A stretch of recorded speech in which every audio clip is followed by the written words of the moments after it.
Welcome to the Podin Along podcast with myself, Steve Rastall.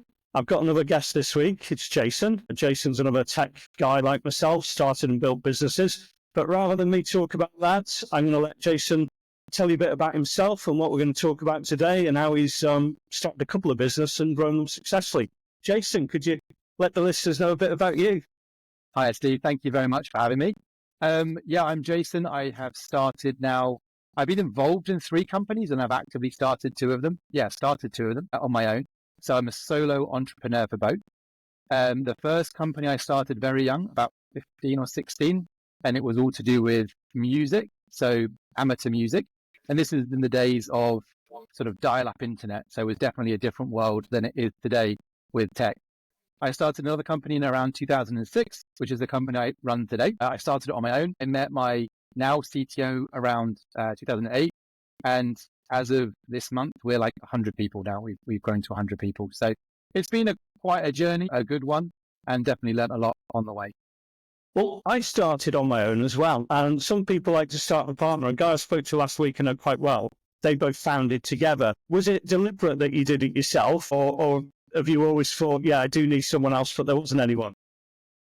I don't think it was a deliberate choice. The company that I've run for longer, the Commusoft, this company, I actually asked my best friend at the time if he wanted to come and join me right at the beginning. And at the time he's like, no, I'm not interested. And I obviously now interestingly regrets it completely because it's turned into a fairly sizable company.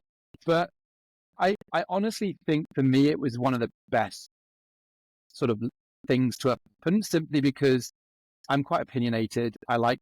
Especially early on, I have a very strong vision of what I wanted.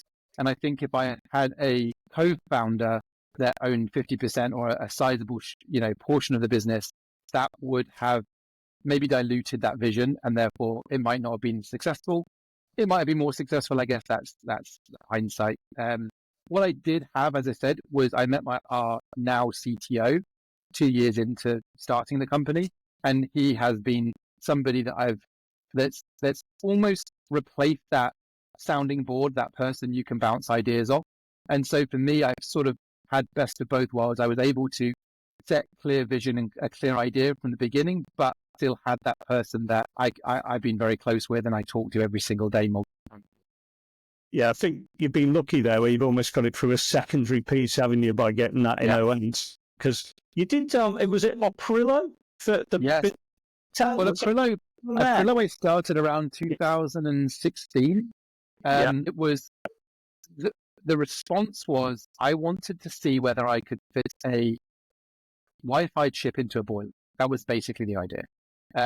I wanted to see if I could self-diagnose, build a diagnostic platform that would allow me to read errors and problems in equipment like boilers and heat pumps and send that back to the technician that installed it. That was the premise. And it took us down some really weird journeys to get there. I definitely learned a lot in doing that. And I also learned I do not want anything to do with hardware. Hardware is complicated, expensive, difficult. You can't just patch it. It definitely is a different beast. And whilst the intention was never to build hardware, we did build hardware to show the world what was possible. It was a very interesting journey. I think what I very quickly learned was whilst we were one of the first to do it, Nest, Google came along, bought Nest, and then Nest is now a huge brand. Yeah. British Gas did it with their own incubation systems. Whatever they're called. There's another one, isn't there? So whilst none of those companies actually solved the problem I was specifically trying to solve, they all inadvertently were going to be way more successful than I was. So it got rolled back into Commusoft, which is the company that it was spun out of in the first place. Yeah, I know what you mean, because if you're an entrepreneur like yourself, you always have ideas and you want to try stuff. And I think sometimes you can get distracted, particularly earlier on in that process. And what I mean by that, what are your thoughts on this, Jason, that you've got another business, you've got one you're doing well with, but you want to do another, and then you distract yourself. How much do you just have to get on with the boring yards of building the one you've got? But sometimes you might think this could be really good too. And how much was it like your head and your heart that drove that decision to do another one at the same time? I think you are absolutely spot on. Commusoft was too early in its journey to have spun another company out and have me being that focused on it and diverting a lot of resources as well to doing so. Engineering resources, people resources. On hindsight, I would obviously not do it. It was not profitable. I learned a lot, but I don't think I learned enough. I think if I was to do it all over again, this journey again, I wouldn't do that. I think you can afford to spin another company out when you get to a stage where your leadership team and your board, and if you're starting to discuss like a board or a senior leadership team in a really significant way, can run the business for you. And if you are capable of hiring a interim or a MD or someone to run the main business while you go off and do something else for a while, I think you probably, it would probably make sense to explore those other ideas. And I don't think they're bad. I think they have their place. For me, I'm very much a product guy. I like building technology. And so it was a natural thing for me to get swallowed into that. But 100%, I think small, like early stage companies need to be 100% focused.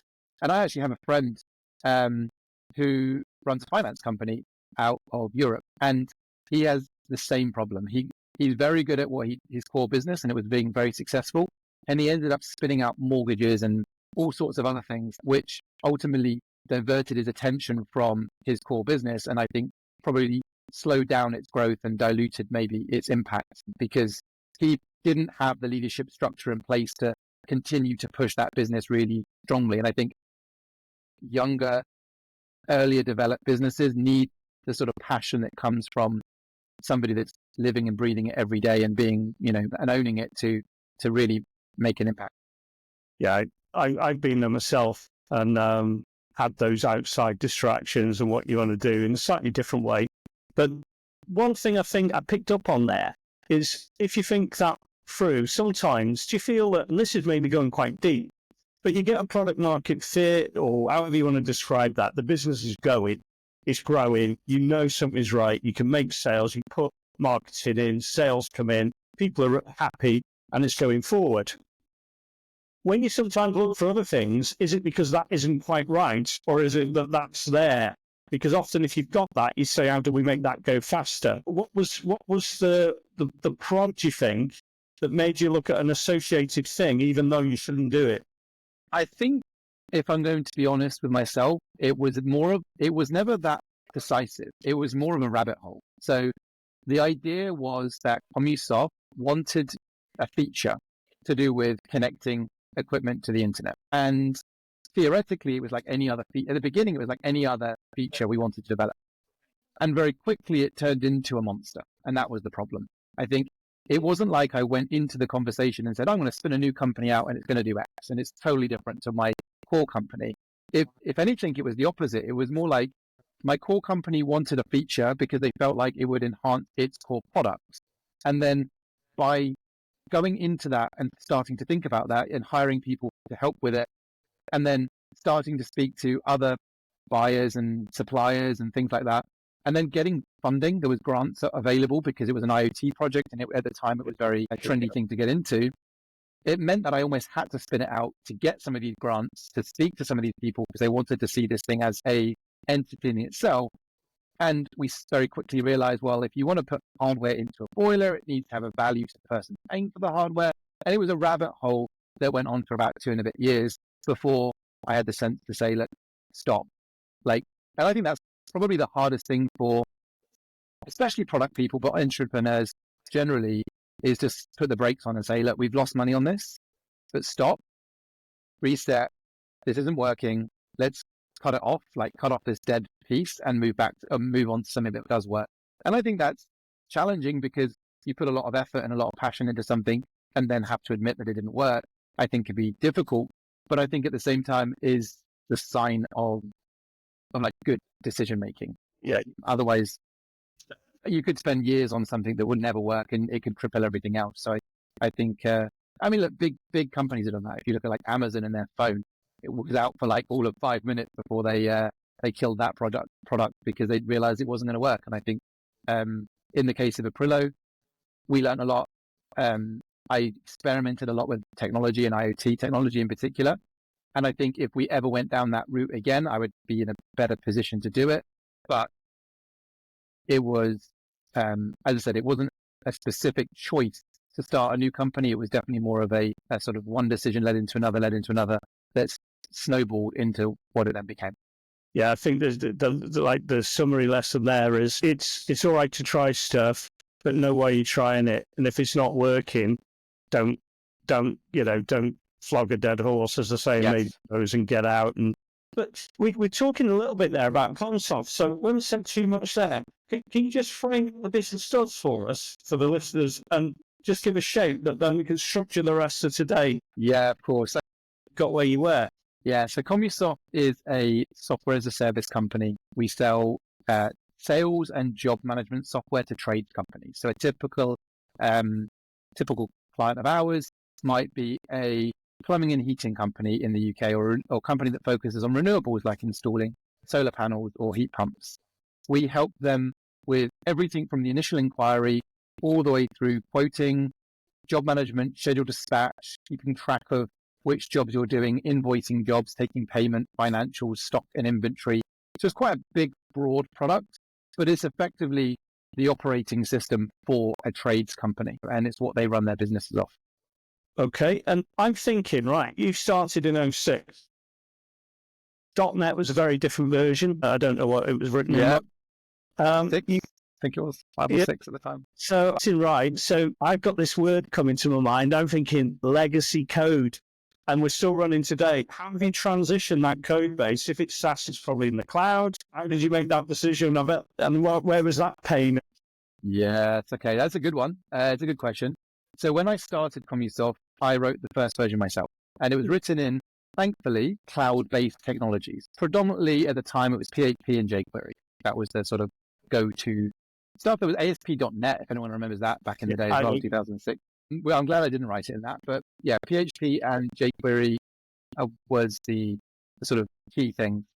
About 2011, I came to this decision with our CTO at the time that was like, this is getting old. It's getting really hard to change. I think there were times where we would build whole new features and everybody was scared to push the change live because they just didn't know when it would break. Because it was built at a time where I wasn't necessarily a super experienced developer. I was building, whilst it was my second piece, my second sort of product, I wasn't a professional developer. I was like 18 at the time, 19 at the time. And so it was built with a lot of inexperience. And whilst between that 2006 and 2011, I had hired some pretty strong developers, arguably there was a lot of legacy rubbish code in there. And so we decided in 2011 to just start the whole thing again. So it took us 5 years. We put 25 people to task. We hired 25 people. We ramped up quite hard.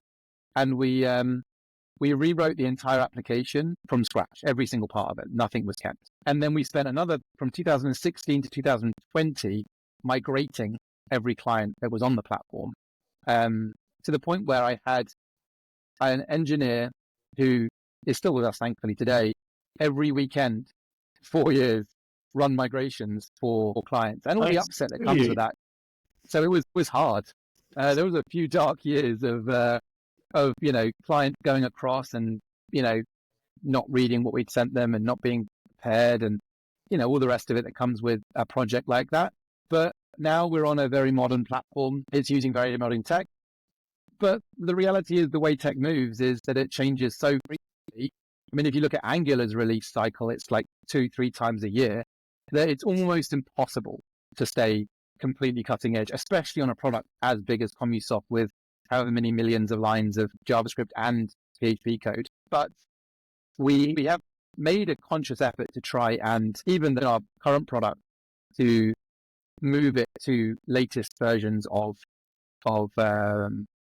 Angular, latest versions of PHP, which in itself is a big technical challenge, especially with a product like ours, which is still arguably a monolith product. Solving challenges like, okay, we're a monolith product, can't just upgrade PHP, everything will break. What do we do? There has been some quite interesting innovations around that from our tech team. How do you blend Angular and AngularJS? How do you blend a PHP 4 code base with a PHP 7 code base? Things like that have been interesting, but has meant that we have definitely a code base that has some older versions of technology and some newer versions. And as part of our constant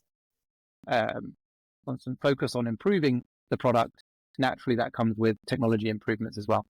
The bit I like in there that I've been like helping or working or different things with SaaS or software businesses all my career, more or less. And some people just won't take the pill, where they might have had an old prem and maybe their business was older than one you had, in fairness, and they were older than yourself, Jason, at that time. They just wouldn't take the pill. Maybe it was financial, maybe it was a technical team, didn't know the new tech, so they didn't want to relearn. It was easy just to keep the old code. The interesting bit is I can see the journey and that commitment 5 years, but what made you make that leap? Did you know it'd take 5 years, or did you just think, it's the right thing, I got to do it, we'll just have to get on with it? Basically, it's the right thing. I mean, I didn't know it's going to take 5 years at all. There's some interesting stories about that, trying to get client feedback and how do you deal with clients when you're going on that journey, because naturally you're not releasing a ton of features on the existing code base because you're playing catch up and you're building new stuff for the existing code base to rebuild it on the new code base. Yeah. It's a real challenge, but I would say, obviously, I think it comes down to it depends on who you are. I am a techie. I like product. I like technology. I like to solve the problem from a technology standpoint. If you're a founder that's based in finance, you would never have made the commitment because it costs way too much money and you would never have wanted to write the check to do it. I mean, just migration alone was an incredible amount of money to spend because you're training the clients on the new product. You're talking them through what a migration looks like. You're checking in with them on a Friday to say, have you done the things that you're supposed to do before this big migration? You get people cancel on you. You have to rearrange them. There's a whole scheduling piece to it. And we migrated hundreds and hundreds and hundreds of businesses. And we gave away all the training and stuff free to begin with. And then we soon realized we needed to charge for it because it wasn't practical. And, there's a whole piece, right? If you've ever done a big migration project, you'll know it's messy. It's not clean. It's definitely messy. Nothing ever goes completely to plan. We got very good at it towards the end, especially the last 2 years. We got very good at it, but it's not something I want to do ever again. So I think if you have the opportunity to avoid it, then I think it's cheaper and easier to constantly improve the product you have and come up with unique ways of doing that and not getting stuck on legacy technology stack. But if you don't, and you want to generally, and your goal is to generally grow the business and make it successful, then I think it's an inevitability that you're going to have to do it. Yeah, I think in fairness to you, you're probably underplaying something there. If you hadn't have done it, you'd have a declining business today, wouldn't you? And 100%. We'd want the cloud. Where is it? It's in the cloud. I want it as SaaS. Right, well, we still got this old stuff. Yeah, we can sweat it. Then all you're doing is just putting fixes out. You don't need a development team. You play backwards, don't you? And I can, maybe that's right for some people, for it's not. But I'm thinking of something here. You've got a successful business. You're a techie at heart. You've got another CTO who's techie. How did you grow the business? So I'm talking sales and marketing now to get to the success you've had, if that's not your forte. That's definitely an interesting question. Again, I would say to begin with, in the first few years, just luck. Like, honestly, I mean, there was some strategies we did, and it wasn't like we were completely switched off from doing sales and marketing. But it was very naive. It was a very naive approach. And I would argue the business would be significantly bigger today if I had hired sales and marketing people earlier. So Noreen joined Commusoft in something like 2017, 2016 as our head of marketing, the first marketing hire, and later on became head of marketing. That obviously changed the conversation dramatically from a predominantly engineering-based company where we had lots of software engineers to one that really cared about selling. It was probably another year or so before we started hiring salespeople. Up to this point, it was literally as simple as someone would call up. They'd say, "Can I have a demo?" We would say, "Yeah, you free now?" "Yes." We'd finish the demo and we'd say, "Look, it costs this much. Do you want it?" And they'd say yes, and you'd send them a contract. So it was not very sophisticated. It arguably was very naive in the way that it was being run. We've learned a lot purely from just mistakes. That's the truth, like lots of trial and error. I think if I was going to start another company today, I would hire senior, experienced people earlier. And I think we'd probably put the processes in place and the systems in place to actually accelerate the business faster earlier, but we didn't. And now we have a fairly significant and robust sales and marketing team led by two people that have been in the business for more than 7 years. We have a sales team of like 14, 15 people, and we have a marketing team of something like 8 or 9 now. So it's definitely different. The other thing is, when I speak to other people like yourself, when you start in 2016, you've got a good handle of what people want in that product. Yeah, it evolves with time and other technology in that market and where you need to take it. So by the time you do put people in there, the product's probably a lot more mature and maybe a little desirable. So in fairness, if they come in, they've got something to push more, rather than the vaporware where somebody goes and gets VC money, the product's viable, and then they're pumping the growth, and hope the product catches up at some point. It might not. So it's maybe a better way round to do it, or it's a more genuine way round to do it. Did you note that at all? Yes, to a certain extent. I think it comes down to what you're trying to get out of starting a business. If you're trying to build something, create value to sell it and move on, then I think your second approach is probably the fastest way of doing that.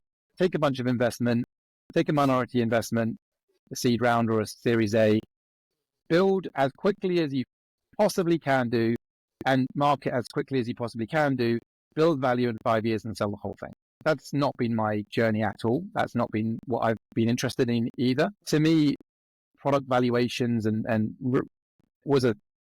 a side product of building a good business. And it's one of the reasons I've chosen never to take investment, or have not taken investment, at least to today. It's because I'm more interested in building a product that really works for clients. And then the sales and marketing has come afterwards. I would say that in itself is a mistake as well. I don't think if I was going to do it again, I would do it exactly the same way that I've done it. I think I would have hired more senior sales and marketing people earlier in the journey, but not so early in the journey that the product wasn't a product market fit. I think for me, again, because of my background and love of building that product and going there, sitting with clients, watching them use it, calling them up every week, have you found this feature? It was somewhat easier to get product market fit because I was literally talking to them on Friday. They would tell me what feature they needed and I'd build it over the weekend and deploy it Monday. Because if you're the engineer and you're the one talking to them, it's very easy to do that. You can do that. And to a certain extent, I wasn't building products to scale, right? I wasn't looking at, we need to have 10 million users on this thing. And that's partly why the first version of the product, another reason why the technical debt came in, it didn't scale very well. If you wanted to add a few more thousand users, it would have eventually fallen over. And there was no horizontal scaling or vertical scaling to any of this stuff, right? And I think that, in my opinion, is a positive thing. Build something that solves a problem today and then figure out how you're going to scale it tomorrow. And that might mean quite big refactors, but I think from my perspective, it allowed us to be really, really nimble and quick at the beginning and build a product that had better product market fit early. Yeah, I know what you mean with that, because especially going back a few years, getting horizontal scaling, a lot of people using MySQL, SQL, MS SQL, other DBs. Now you can go, all right, you go Mongo, you can get a horizontal architecture, much simpler and easier. It was a different story back then, wasn't it? You had to create versions. Everyone would have their own wonderful thing. And some people think going in the cloud is moving your customers in there, but they're all on their own instance. It's, and it's not multi-tenanted. But to do that, there's a whole technical piece that's only really, I think, reached maturity in the last 10 years. And in the last 4 or 5, arguably, with some of the stuff delivered now as a service in certain cloud providers. You've got the team, you've built it with sales guys, and the point there is never take an investment. But you've got the people, you've built a product for years, you put money in that. How have you reinvested then and got the company to grow that? Because it sounds like it's all organic. It's totally organic, yeah, 100%. So the company from year 1 made profit. That was the goal, always. And it needs to, right? I mean, any normal company in the world, if it didn't make profit, wouldn't be in business. It's only tech that seems to be, we're burning 10 million a year, and that's perfectly reasonable. I was listening to a podcast earlier today from it was an interesting conversation. It was a finance conversation around SaaS company balance sheets, and they're talking about what percentage of your revenue, not profit, revenue was engineering, right? And then someone said something like 95%, and I was like, how does that make any sense? How are you spending 95% of revenue on your engineering team? Is everyone sharing the last 5%, or are you? And obviously, you've taken capital, you're burning large amounts of capital then to stay in business. And again, I think it kind of depends on who you are and what you want out of building a company. If the reason to do it is to create value as fast as possible and sell it, then I understand why that model exists. For me personally, that was never the goal. I wanted to build a stable company that I could be proud of and that I enjoyed doing as well. The only person that creates pressure is me. I decide how much pressure and when, and I am able to make my own choices, right? I don't have anyone breathing over my shoulder telling me what to do and who to hire and what to do next, sort of thing. So that's been important to me, at least for this current stage of my personal development within the company, and also, growth in terms of learning how to be a business leader. I'm not saying I'll never take capital. I have always said that if the right kind of deal comes along, then it makes sense to. If it's an acceleration, I think that's the key for me. If I have a lever to pull that will allow me to grow the business faster, and the only thing stopping me is more money, then I think it makes sense, and I can understand why profitable companies will go into the red for a period of time. But as I said, my personal opinion is companies are here to make a profit, and companies are here to make sure that they at least pay their own.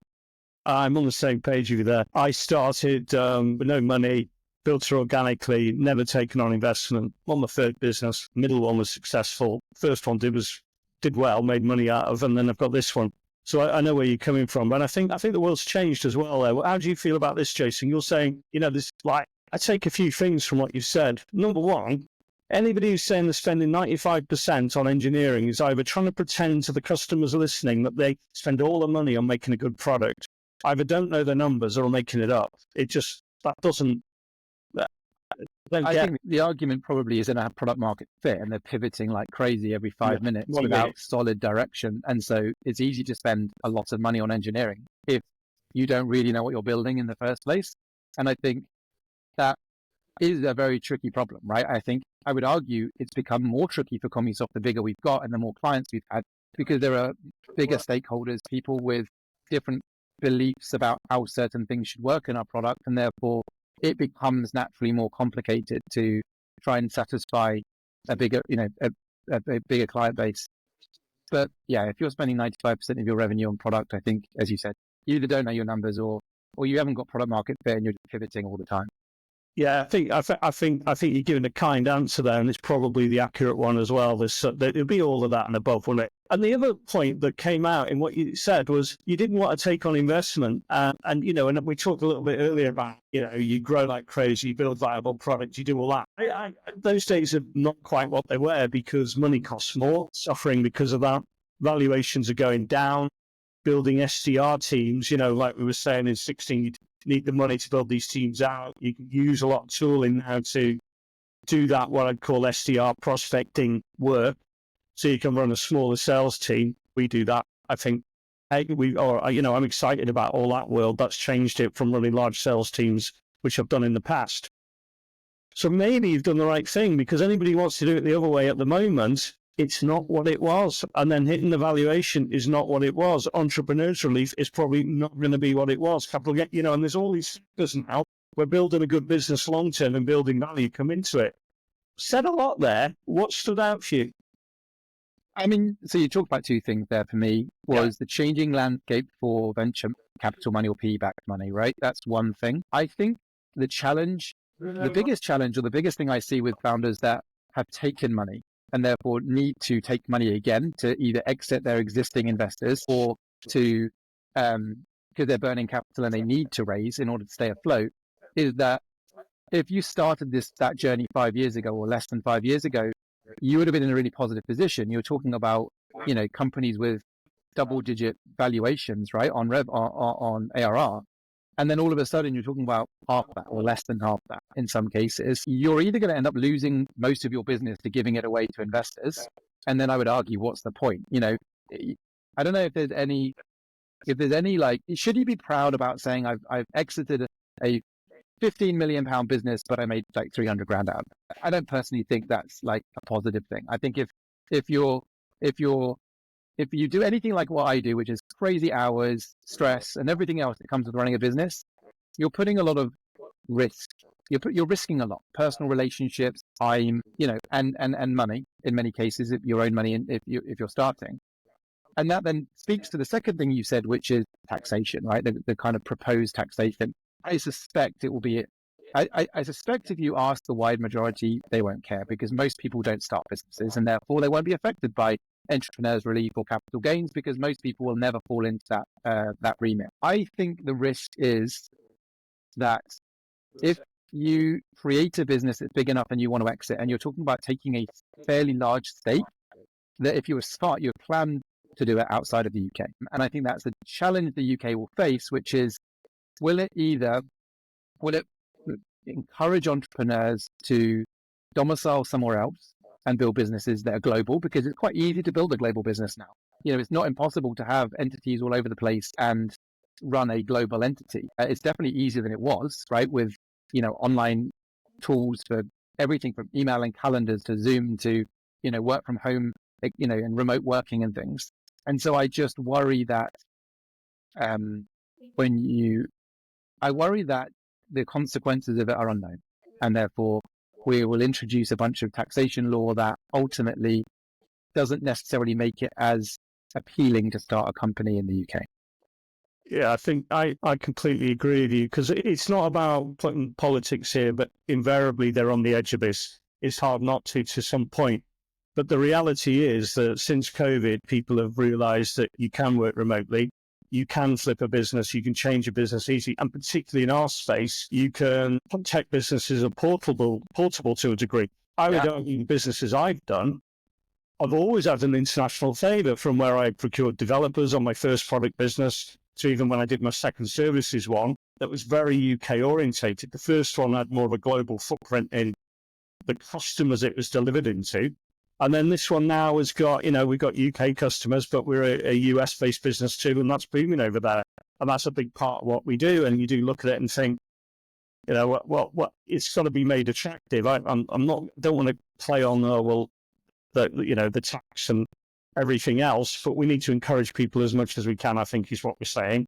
And there's a balance, and will this balance shift too far? And if it does, that isn't good news, because net taxation might drop with that. And regardless of your politics, that's not great for UK PLC. So that's my soapbox finished on that. I reckon we move off that banana skin where you've got a business, you've got the people. What's that like? One guy who wanted to write some code, and now 95 livelihoods. How have you found? I think as I've got older, it dawned on me a little bit more than when I was maybe slightly younger. I think if you look at it like that, you could understand why it might be stressful. I think the fact that it's not happened overnight, I haven't gone from 0 to 95 in 1 year or 2 years, means that I've been able to adapt and mentally prepare yourself every year for what's going to come. And, we hired maybe 17 people in 2024 so far, something like that. But I don't think that doesn't sort of worry me now. And I think that it doesn't worry me because part of that has been to build structure. There are leaderships, there are managers that take on some of that burden. And again, I've got to be honest, like running a recurring business versus a traditional business is definitely way easier than like waking up and hoping that you make enough money to pay payroll, right? I mean, we've been lucky and maybe strategic in that we've also retained a lot of previous year's profit. So, during COVID, I could basically run the company for an entire year without being paid. Like if we didn't get paid, we could have run the company for almost a year. And so that's a big safety net as well, mentally, for me to say, well, actually, if something happens, I can look after the people that I am responsible for. But as I said, it didn't happen overnight. It happened over a long period of time. So that allows, I think, you to develop as a person, to develop my skill set as a person, to be able to, deal with all the different challenges that come with employing people in all sorts of parts of the world with all sorts of different personalities and backgrounds. So yeah, I think it's a mixture of hire good leadership, rely on them, do it over a period of time. If you did it really quickly, I could definitely see that being more stressful. Safety net for me has been a positive thing to sort of mentally rely on if there's a bit of a strain. Yeah, got that financial resilience to make those choices because the recurring revenues allow you to forecast and plan better. The middle business I did, I had a similar thing. I'll just digress slightly on it because I think there's maybe a mental aspect here of individuals. I did the same thing. And at one point we had enough money, we could not make a sale and go on for 18 months. And I had a non-exec director who became a friend, and he looked at me and he said, why did you just have all that money sitting there? I said, because I feel better. And I did. And also I didn't want to extract it because I didn't want to pay very large sums on pulling that money out. And I didn't need it. And I didn't start the business for that reason. So, but then I realized, well, am I working that capital hard enough? And is there something I could invest in the business to work it harder? But we were doing everything I thought we reasonably could without wasting it. And we didn't want to throw money at it to go faster, a bit quicker, and not get the return on that capital. So it sounds like a real, tier one problem to have, doesn't it? And I'm not saying it in a way like, oh, look at us, we have this cash in the bank. But people start out and you just get different problems. We've had a very similar, and I've had a very similar conversation with accountants and NEDs and stuff over the last, 12 months or so as well. And the funny thing was this year, the goal was to actually go negative, to actually spend some of that money and invest in product and things. And we did. We hired a bunch of new engineers, built a new product, but we still ended up making a profit. So, and I think that's because at heart, I don't like wasting money. I don't like burning money for the sake of it. And I think that partly is because I've always had to run a profitable business in order to stay afloat, versus VC sort of founders that come from that background, which are going to be far more used to, seeing a negative, P&L every single month. I think the other thing is money was cheap, right? During COVID and just before that. So I think there was an element of, and it was a very uncertain time. So part of me was okay leaving that in the bank. I think and interest rates were non-existent. So it wasn't even like you could have put it in a interest savings account. I mean, at least we've done that more recently. We've stuck, money in at least interest bearing accounts. But yeah, you're completely right. Does it make sense to invest in the product? My current view on it is yes, it does, where the investment is sensible. Let's not waste it. But to a certain extent, I mentioned earlier that I would take venture money or I'd take PE money if I had a lever that I could pull and I knew exactly what I was going to pull, exactly how it was going to work, and I could accelerate the business. Well, I've kind of got that as a retained profit number, right? I can use that before I have to go to market to raise more money. So for me, whilst having it in the bank is maybe not the best way to work that money, Commusoft at the moment are developing a US presence. So we're building out our Chicago office, selling into US businesses. That's hard and very expensive. So having that safety net really helps me there. It also allows me to say, well, look, when we crack this completely, when we really understand it and we really know how to speed up our client acquisition and client retention, then I've got all this money I'm just going to throw at it. And we're going to spend all that money to actually accelerate our US growth before I then have to go to an external source of finance. So I think in my situation, I've maybe coping and just saying that, but I think for me, it's been about finding the right opportunity. And at the moment, it's going to be very much around the US. Yeah, I think what you're saying is keep your powder dry until you're ready to go, because we've done a similar thing, if I may, and we struggled a bit. We were writing the code, we built the product, this business now, not the old one. We then get that fit, it starts to go, and then we started to do more marketing, but it was a bit like, oh, that works, does it work? And then you get that sausage machine and you know your acquisition cost of client, you know where you are, you test, is that repeatable? And you've got the money to put in there to go. For us, it was like myself and the other directors worked together 20 years. It's our capital for other businesses' success that we can put in to do that. So I do listen to that, and I think you're right. And I think another thing is another one that touches the political bit. If there's no entrepreneurs relief, and if you are paying a lot of corporation tax or more, probably not. And I know these are ifs, but it does encourage you to invest more. And maybe the UK does need that a bit because we're not that efficient and driven. We've used cheaper labour rather than productivity, according to our numbers, apparently. So would you think, right, yeah, maybe I do need to push on more? And how would you then find that lever and get that confidence to push that money in and light it up in a known ROI way? How have you identified that?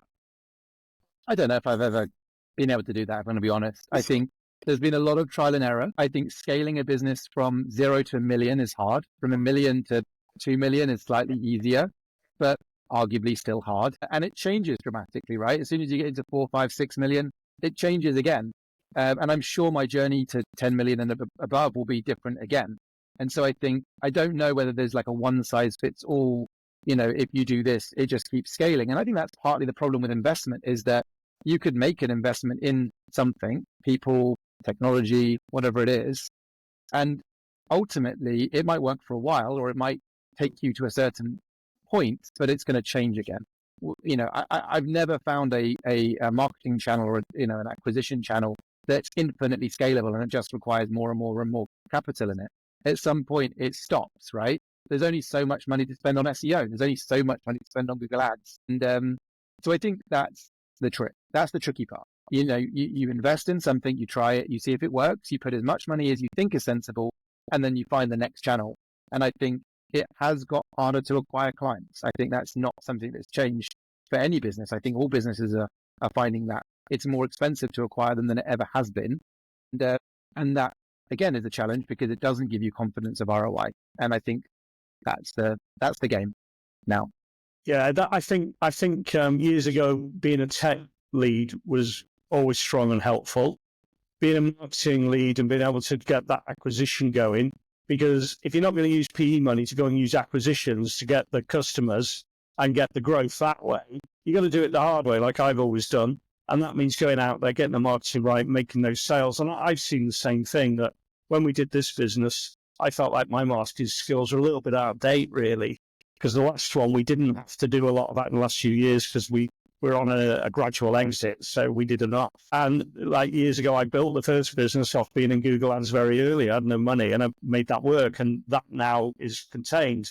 You then look at other channels and you push these channels and everything's got dearer, more competitive. The tech has opened out, and like we were saying with the sales development representatives, prospecting, you can automate that. But I think that is the big challenge. I haven't got all the answers. I was sat in a marketing meeting an hour before we started talking with our head of marketing, and he came with some new channels, and we were like more or less working out if we want to push those channels, Google, LinkedIn, this, that, and the other, to double the channel or the spend doesn't double the return. You can't scale it to the same degree, and you're looking that you're getting then like to 70%, and you've then got to get that acquisition cost confident that can you bear that still? Does the acquisition cost justify? Are you doing a lot more in about metrics and data, and do you think your biggest constraint to growth, not building the product, not building the company, not having the cash to do it, to actually get that scalable marketing engine going? Yeah, I would say so. I think product market fit we've had for a long time. Yeah. I think we're quite an aggressive company for building product. That's my influence. But I would say you're completely right. It's not a capital problem. It's not a product problem. It's how do we get in front of the right people at the right times? And look, there's a million people that will try and sell you that service. And I'm sure if anyone watches this, I'm going to get a lot of LinkedIn messages. But the reality is, for us, it's a mixture of things. It's experimentation, and then realizing that it's not going to be easy to just find a channel and put money into it. It's going to have to be a range of different channels. And I think ultimately, quality matters more, right? You have to do it better than everybody else if you want to win in a channel, So yeah, I'd say ultimately the how do you get in front of those businesses for us, and how do you acquire them is definitely the biggest challenge. I think it goes across the board. We see it the same way. And I'm thinking here, you started in 06, we're in 24, soon to be 25. And forgive me for reminding you this, you'll have been this 20 years soon. Yep. Yeah. I'm aware. Yeah. It's quite easy maths, even for me, Jason. So what's the end look like? Everyone asks me that. I don't know. I mean, I think it's a funny question that people always ask, what's the exit? What's the plan? The truth is, I don't know. My brain doesn't go there. It doesn't think like I personally need this exit, money, whatever. It's always been about, I think I'll keep doing it until it becomes boring. That's the plan. And I think if that means an exit, maybe. But honestly, because it's a profitable company, I don't have to have an exit. I can just keep, building something that's interesting, make decent money out of it, help others make decent money out of it. That's been quite an interesting driving force for me over the last few years, looking at some of our leadership, bringing them up to be leadership from maybe, junior roles when they joined us, and giving them the opportunity to make, much more money than maybe they would have done. That's a big motivator for me. But ultimately, I don't sit there and think about an exit. I'm more likely to sit there and think about another product feature and what we should do to help XYZ client than I am to think about, what are we going to do in 5 years' time? Yeah, well, I play that card where if you say, well, when's the end, Steve? I never go 2030. It's always 5 more years. Yeah. I mean, if I wasn't doing this, what would I do is the question. Yeah, I tried that, when I was 46. You're a bit younger than me, I'm guessing. And I did it for 6 months. It's bloody awful. And you think it's all right, but I never started it. And I spoke to somebody else and they said, well, why don't you sell it and you can go and sit on the beach the rest of your life? And I half tried it. God. So you're right. It's I don't think your nature would be that you'd want to stop if you did. All credit to you there, because you don't need to have the answer to that, really, do you? You look after yourself personally, that your finances are solid in case something changed. You've got that footprint and you enjoy what you do and crack on, all power. So look back then, if you may, and just to round up here, you've given a lot of interesting things today around challenges of sales today. Build the product, get the product market fit, don't get distracted, building other stuff, get the sales and marketing team in at the right time and push that. Reinvest your money to grow organically and do all, and retain that cash. That brings other challenges. We've covered a lot of areas. But if there's one thing you said to yourself at 18, 19 to remember about these last 18 years or so, what would it be? Don't overpromise and underdeliver. And what makes you say that? Because I've done it. I mean, I had a when I first started, this is really, this is if you've got a few years on you, then you'll understand this.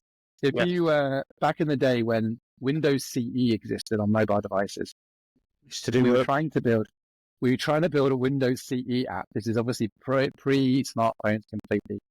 And I had hired this random guy in the middle of nowhere. I can't even remember exactly what the things were, but I had hired him to build out the CE app because I had no experience doing it and I had nobody else to do it. I said to a client, I had gone into a client premises and said, yep, we've got this, and we've got this Windows CE app. Let me show you it working. And I showed them all the things that work, but none of the things that broke, right? So don't press that button because that one breaks, but press this button because that one works. So I was trying to sell to this client and they said, yeah, fine. So I said, okay, 2 weeks, we'll get you set up. And I was pretty confident we'd been delivering perfectly fine on this Windows CE app up to that point. And the next day, the guy just ghosted. No more messages. I mean, this is someone I'd spent months working with, right? And so ultimately, I overpromised an app that wasn't finished. The tech wasn't ready. And I had to make a range of very difficult calls to this client to basically, first one was an excuse. The second one was the truth. Yeah. And eventually we delivered on it. Don't get me wrong. It wasn't like it was like months late or anything, but we overpromised what we had and we underdelivered. And I learned 2 lessons. Never do that. And you always had a more difficult conversation. So any difficult conversation, you could definitely. Well, I think you're probably in some ways lucky to get that early doors. In the first thing I was involved in, we did some stuff with CE. Yeah, I remember that stuff that didn't down me. The other, so if we can, just to round out, we're going to finish up now. Just give a wrap to who you are and where they can find you in the business. So that little bit of salesy bit that people know what you're about. Yeah, fair enough. So if you are a trade company looking to improve the way you manage quotes and jobs and scheduling, then come and find us at commusoft.co.uk.